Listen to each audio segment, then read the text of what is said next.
Si Lara Cruz, isang reporter, ay pinadala upang makisama kay Marco, ang ex-boyfriend niyang nagdulot ng sakit at puot sa kanya.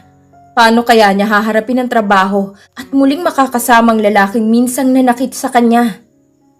Posible bang magmahal muli matapos ang lahat ng sakit at pagtataksil? Kaya bang muling magtiwala at maghanap ng kaligayahan ng pusong minsang nasaktan? Ang pag-ibig ay isang misteryo na madalas ay puno ng kaligayahan at sakit. Puno ng mga hindi inaasahang pagsubok, ngunit ito rin na nagbibigay ng lakas upang magpatuloy. Sa kabila ng lahat ng pagsubok at pagkatalo, may mga pusong patuloy na naghahanap ng pag-asa, naglalakbay upang muling maranasan ang tunay na pagmamahal. Pero tanong, kaya bang magtiwala muli ang pusong minsang nasaktan? Tara at sabay-sabay po nating pakinggan ang love story ni Lara at Marco. Kung hindi lang dahil sa utos ng boss ko, malabong magawa ko pa to. Inis kong sigaw kay Mark. Pasensya na Lara, kasalanan kong lahat ng to. Huwag ka na mag-alala, hinahanap na tayo ng mga tao ko. Paliwanag pa niya, habang pinapalapit ako sa kanya. Nakakainis talaga si Mark, hindi man lang ako nakikilala hanggang ngayon. Paano ba ako kikilalanin kung ang dating ex-girlfriend niyang mataba at pangit, ngayon ay isang Diyosa at sikat na reporter? Ang nakakainis mo talaga! Sigaw ko at naupo sa tabi.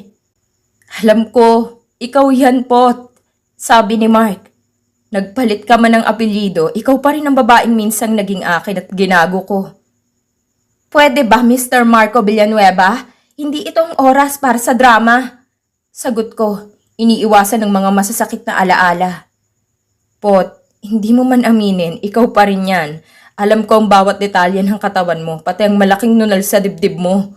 Sabi ni Mark, kaya napalapit ako sa kanya. Buisit ka lalaki ka? Kailangan pa bang ipangalandakan mo yan?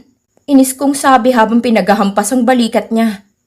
Di lumapit ka din sa akin. Sagot niya sabay hawak sa bewang ko. Bitiwan mo nga ako? Utos ko pero ngumisi lang siya.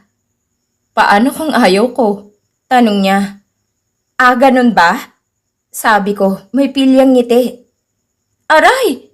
Bakit mo tinuhot ang junior ko? Paano na tayo makakabuo? Nagtatalon siya at tinatawanan ko lang.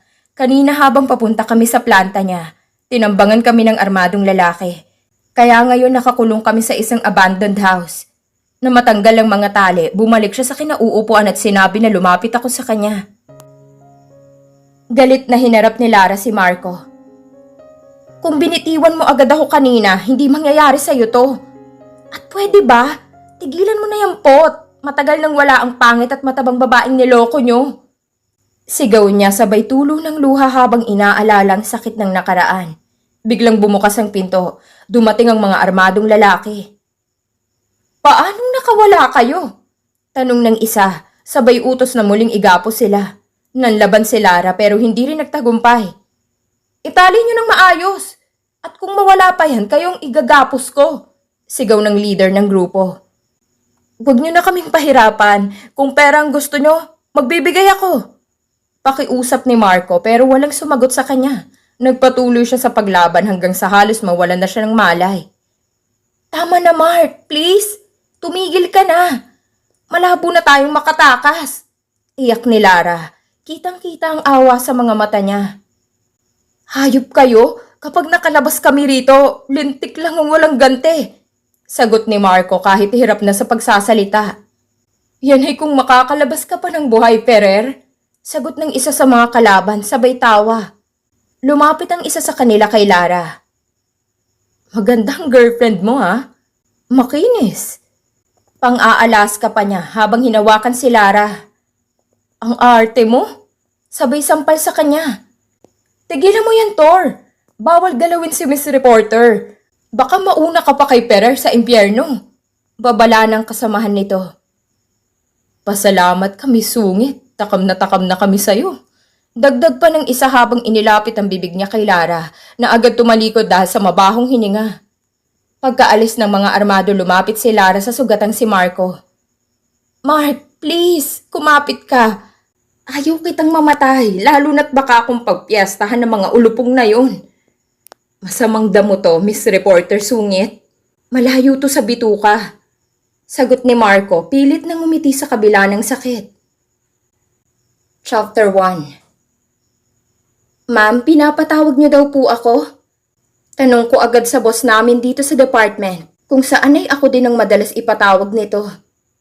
Yes! Miss Wilson, pinatawag kita para kausapin at ibigay ang project na gusto kong magawan mo agad ng report. Kinuha ko naman ang inabot nito na gusto niyang gawan ko ng report at nagulat ako sa nabasa kong pangalan. Mr. Marco Clyde Villanueva? Pagbasa ko sa pangalan ng lalaking aking kinalimutan na at itinatak ko na din sa aking isipan na wala na ito at matagal nang patay dahil sa mga nagawa nito noon sa akin. Yes, miss. Siya nga. At nais ko na sana'y makuha mong lahat ng detalye sa buhay niya. Dahil magiging magandang scoop ito sa atin kung makukuha natin ang lahat ng tungkol sa kinikilala ngayon sa larangan ng business world. Ang multi-millionaire na si Mr. Marco.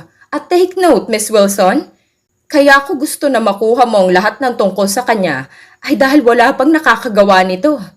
At gusto ko tayong kauna-unahang makakakuha ng publicity niya at para ma-featured natin sa susunod na gagawin natin na article na tiyak kong tatangkilikin ng masa. Nakangiting wika sa akin ng boss ko na si Madam Lofea na para bang kapag humindi ka sa mga iniutos nito sa'yo ngayon ay magbabago agad ang mood nito. Dahil sa halos 10 taon ko na pagtatrabaho dito bilang isang journalist reporter ay alam na alam ko na ang ugali ng aking boss. Kaya naman ngayon ay tila wala akong choice kung hindi ang tanggapin ang project na gusto nitong gawin ng team ko. Kaya go, Miss Wilson. Gumawa ka ng paraan para makuha ang simpatya niya na alam kong magagawa mo. Wika pa nitong muli na tila ba excited at alam kasi nito na ni minsan ay hindi pa ako pumalpak sa mga project na pinagagawa nito sa akin. Kaya naman kahit ayaw kong tanggapin ang ipinagagawa nito ay kailangan. Para din naman ito sa team ko at kapag nagawa namin ito ay tiyak din na lalong sisikat ang publishing company ng boss namin. Hey, Miss Wilson! Tinatanggap mo ng project na ito? Tanong pa nito sa akin na para bang may choice naman akong humindi. Sa tono ng pagtatanong kasi nito, ay kailangan lamang ang maging sagot mo ay oo. Opo, tinatanggap ko ma'am. At gagawin po ng aking team ang lahat para maging maayos ang article na to na gusto mong gawin namin. Sagot ko na lamang dito na para bang ang aking iniisip na lamang ngayon ay ang kapakanan ng aking team na kahit pa ayaw kong gawin sana ito, ay wala din magagawa ang pag-ayaw ko. Dahil sa aking pagkakakilala sa boss namin, ay malabong tigilan ako nito para gawin ito. Kaya para hindi na humabang usapan, ay tinanggap ko na lamang. Very good answer, Miss Wilson. Kaya sa'yo ko ibinigay ang project na to dahil alam kong palaban ka at walang inuurungan. Sabi pa nito, habang pumapalakpak na animo nanalo na ito sa loto sa ngiti na nakapaskil sa labi nito. Wala na po ba kayong sasabihin, ma'am? Para ma-inform ko ang aking team tungkol dito sa ating napag-usapan.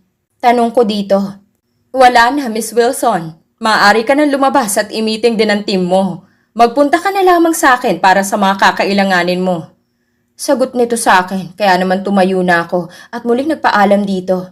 Habang papunta sa pintuan ay tila ba gusto ko nang bawiin ang pagsang-ayon ko sa pinagagawa nito. Dahil sa aking pakiramdam ay tila ba dadaan ako sa matinding gera dahil sa aking pagtanggap sa project na ito. Nang makalabas ako ng opisina ng boss namin ay dumiretso na ako sa department namin kung saan ay nandoon din ang aking buong team at naghihintay na pala sa akin at alam kong excited din ang mga ito sa ibabalita ko sa kanila. Bilang team leader din kasi nila ay aking obligasyon din na mapanatiling nasa ayos ang lahat.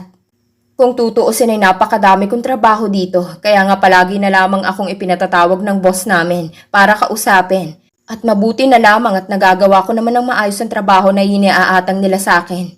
Kaya naman ang ibang team ay naiinggit na sa amin dahil sa palagi na lamang daw kami ang top priority ng kumpanya. Hindi ko din naman kasalanan kung tamad sila sa mga research na ipinagagawa sa kanila, kaya kadalasan ay kami ng team ko ang pinagagawa ng mga ito. Dahil tulad nga ng sinabi kanina ng boss ko, ay wala akong inaatrasan. Ang pagiging journalist/reporter/team leader ng grupo namin ay hindi lang naman puro laptop at gadgets ang hawak ko. Kung kinakailangan ay puntahan namin ang mga site na pinapa-research sa amin para maging matagumpay ang isang article, ay aming ginagawa ng buong team. Kaya naman nagagawa namin ng mas maayos ang mga trabaho. Hindi kami katulad ng ibang kasamahan namin sa kumpanya na tamang research lang at hindi naaalamin kung ano at bakit yun ang ipinagagawa sa kanila. Kaya hindi ko din masisisi ang boss namin kung bakit palagi na lang kami ang kinukuha nito. Good news ba ang pagpapatawag sa iyo ni Ma'am, Beshi ko? Tanong agad sa akin ni Mikey, ang aking best friend na ubod ng hyper na akalain mong nag-ship pa ng kurso niyang nursing noong college kami para kumuha din ng kurso ko na AB Journalism na 4 na taong ko din ginugol ang aking sarili para matapos ko ito ng may mataas na grado na aking napagtagumpayan din naman kasama nga ang best friend ko.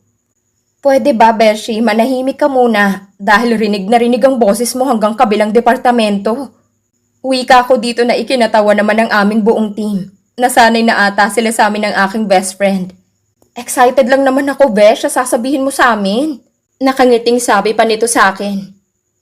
Good news nga ito dahil may project na naman tayong kailangan gawin. At syempre lahat kayo ay kailangan ko para dito.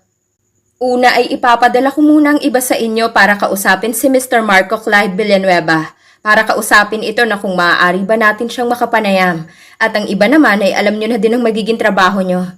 Ganon pa din katulad ng dati, ay kapag hindi pumayag sa inyo ay ako na mismo ang gagawa ng paraan para makausap natin siya. Naiintindihan nyo ba? Mahabang paliwanag ko sa kanila na hinihintay ko ang reaksyon ng best friend ko. Seryoso ba to, Beshi ko? Si Mark ang susunod na gagawin natin na article? At my God, seryoso ka din ba na tinanggap mo to? Tanong pa sa akin ng aking best friend na tila hindi makapaniwala na totoong narinig niya na pangalan na aking binanggit. Besh, pwede ba? Mamaya mo na lamang ako tanungin ng ganyan kapag tayo na lamang dalawang magkasama. Pabulong na pagkakasabi ko dito. Sorry! Sabay peace sign na lamang nito sa akin na ikinailing ko na nga lamang dahil sa kakulitan nga nito minsan ay napapahamak kami. Okay, team. Bukas ay mag-uumpisa na tayo. At ikaw, Luis, ay magpadala na ng letter of appointment para sa secretary ni Mr. Ferrer.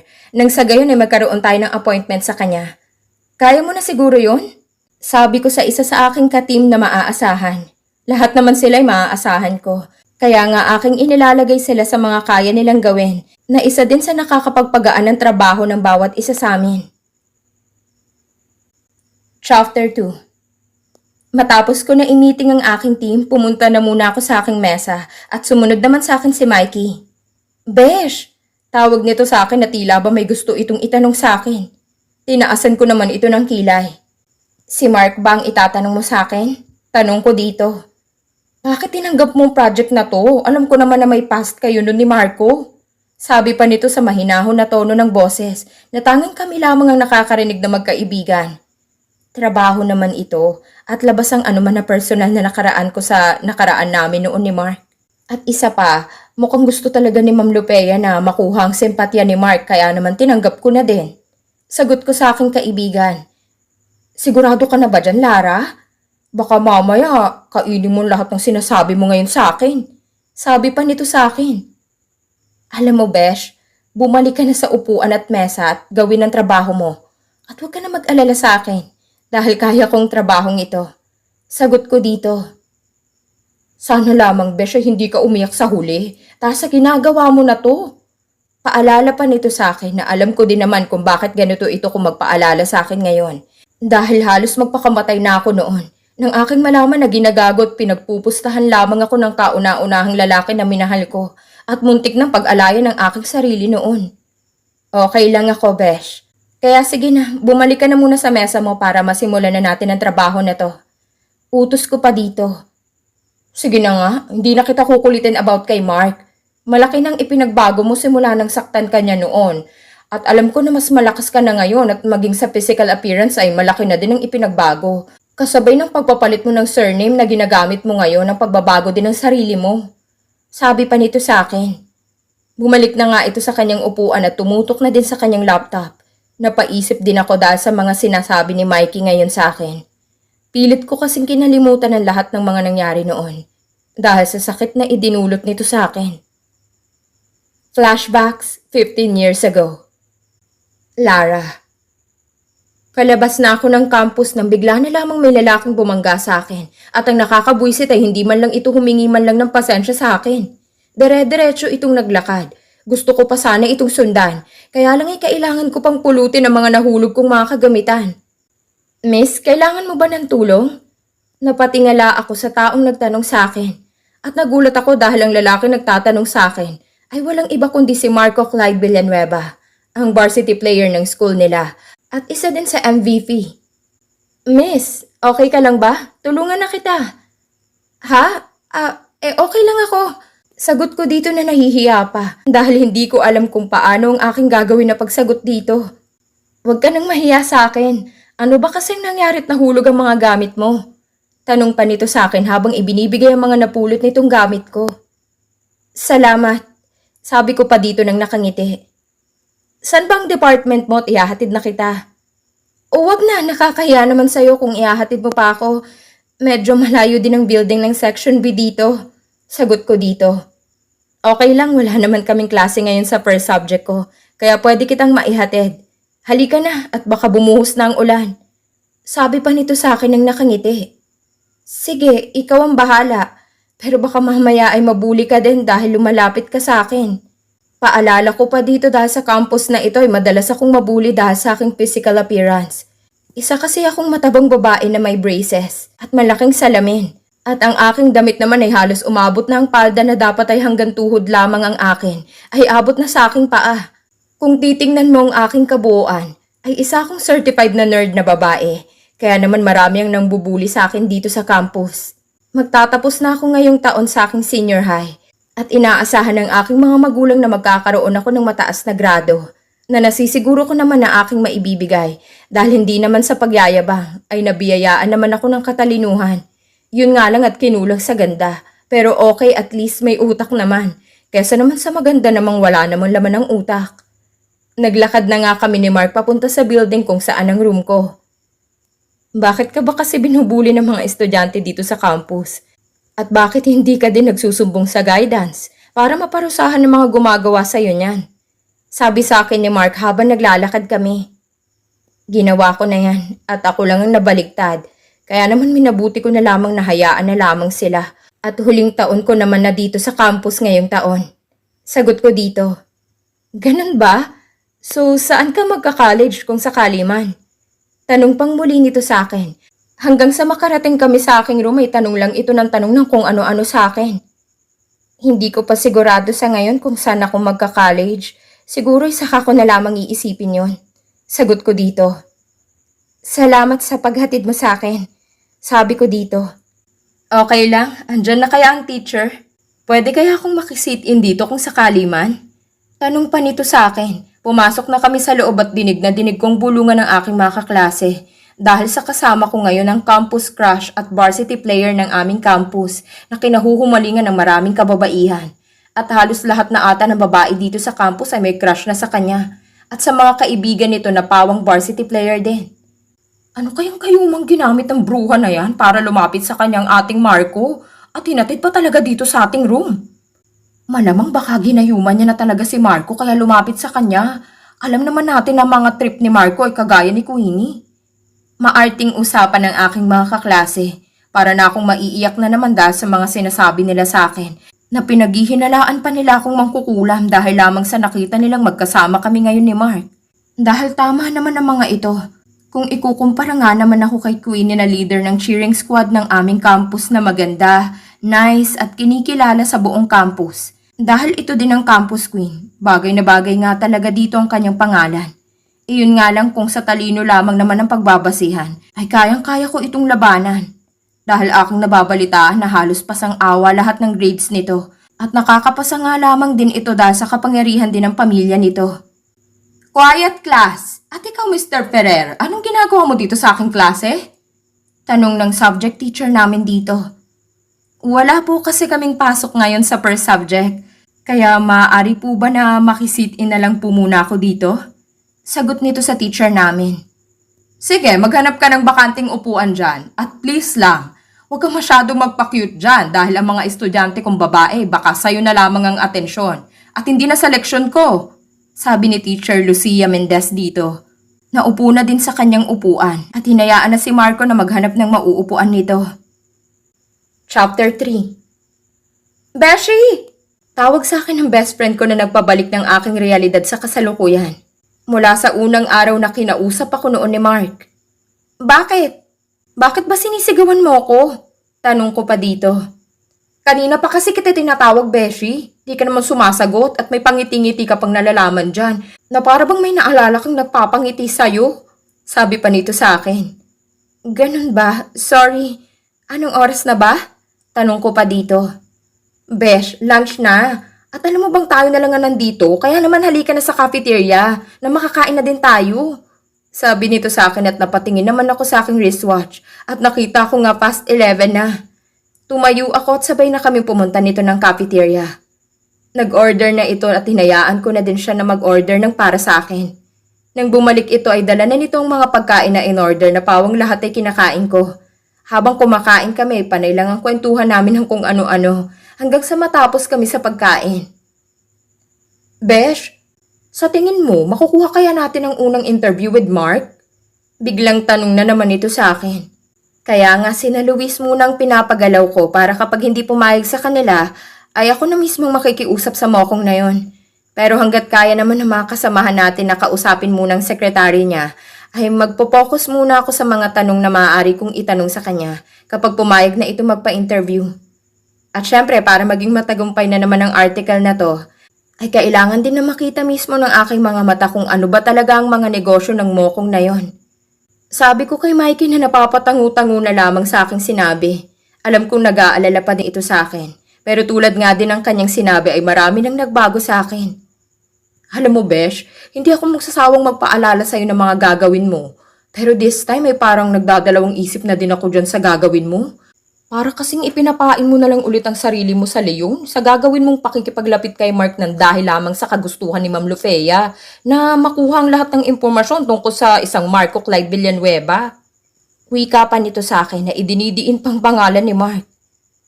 Besh, di ba sa'yo na din ang galing na iba ng Lara ngayon sa Lara noon na nakilala mo? Ay ikaw ang saksi sa lahat ng hirap ko para maging ganito ako ngayon. Sagot ko dito. Alam ko naman yun, Besh. Ang sa akin lang ay ayoko na masaktan kang muli. Sabi ba nitong muli sa akin? Huwag ka nang mag-alala dahil pagkatapos naman ng trabaho natin na to, ay hindi naman ako makikita ng Mark na yun muli. Kaya naman huwag mo nang isipin pa na masasaktan akong muli dahil hindi na mangyayari pa yon. Sabi ko pa dito.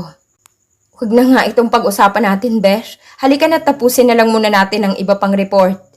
Pag-iiba ko ng usapan at niyaya din ito na bumalik kami sa trabaho.